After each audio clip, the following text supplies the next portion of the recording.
আমরা কৃষক, আমাদের তেল লাগে দৈনিকে 10 লিটার 20 লিটার, আমাদের তেল যায় দৈনিক, আমরা এই তেল দিয়ে কী করবো?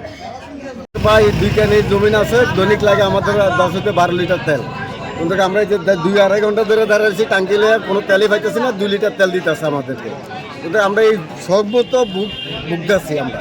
কিন্তু আমাদের এই যে লেবারগুলো আছে, কাজের মানুষগুলো আছে, এগুলো সবাই বসে দিচ্ছে।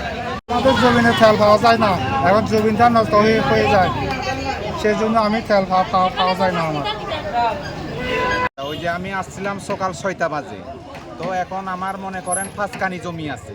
তো 5 কানি জমিতে প্রায় আমি সেচ দিতে পারতেছি না আজকে সপ্তাহ ধরে।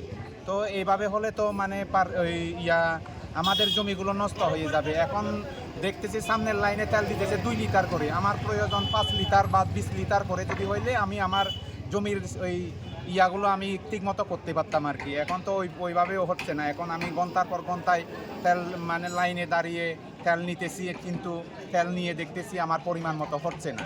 এখন এই 2 লিটার তেল দিয়ে আমি কোথায় কি করব, এইটাই হচ্ছে আমাদের সমস্যা আর কি। আমি 5 কানি জমি চাষ করেছি, এখন আমার জমিতে 20 লিটার তেল প্রয়োজন।